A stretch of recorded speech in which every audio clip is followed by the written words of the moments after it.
Hey guys, welcome to 5 Minutes in God's Word. We're out here in the library doing the things that make the things to be done. Yeah, can't pray for breakthrough academically if you're not doing the being through. So, I actually wanted to share Noah, story of Noah, but before I share that, I was in the elevator doing the things that make the lift to do the things because the stairs are just not as cool. So when I got in, I went upstairs, I guess. But the experience of the elevator was an experience where, for me, it didn't matter how long the elevator had been built for, or how long it took to construct and what it took to pay for it. But all I cared about was getting up. And the Spirit of God was like, that's the problem with my church. That sometimes when I'm busy building the elevator, busy constructing, and busy bringing the best architect to build it, you just want the elevation and you don't want to wait for the elevator. And sometimes you need to wait for the elevator because if it's too soon, the rope might snap. If it's too soon, it might not be constructed right.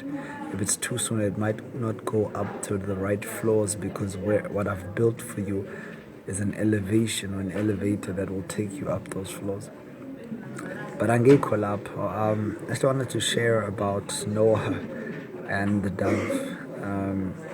dove that he releases, and in Genesis 8.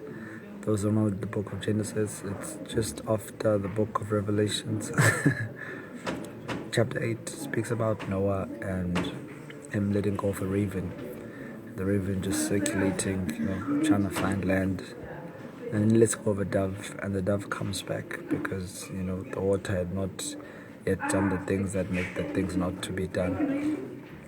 And then again, 7 days later, he lets it go, and it leaves, only to come back with a leaf, a sign that the water was beginning to submerge. But at the same time, it wasn't time for the dove to leave because there was no place for it to be.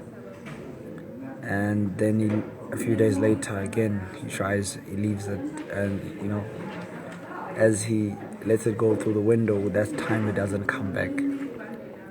But it not coming back was a sign to Noah that it was time to get out the boat. If I could even use the terms to say, the dove had to leave and not come back so that Noah could get out the boat.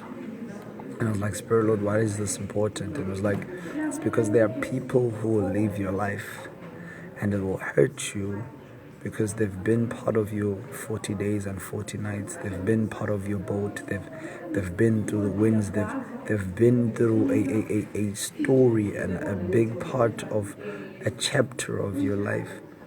But the problem is they need to leave so that you can come out the boat. Because coming out the boat is not just, it's a prophetic declaration. Even that's why even when Christ calls Peter out of the boat or his disciples as an act of faith, they come out because coming out the boat is a sign of move or of understanding that you're going to something greater than the comfort that you're used to, and your trust is no longer in the boat or the comfort of the boat, but whatever you'll find out there, you must understand that God will still be enough. So today when you coming out of your boat and you're thinking about all the people that you've lost, all the people that have left, all the people that you've been scared to let go of, even though there's a nudging that says let go, understand that they were indicators, much like that dove, not necessarily to destroy or hurt you, but for you to come out the boat, you need to let go. For you to really go to the land that the Lord has promised and be in that land, you need to let go of that dove. Sometimes you want to give up the raven because it's the easier choice, but sometimes you got to let go of the dove too.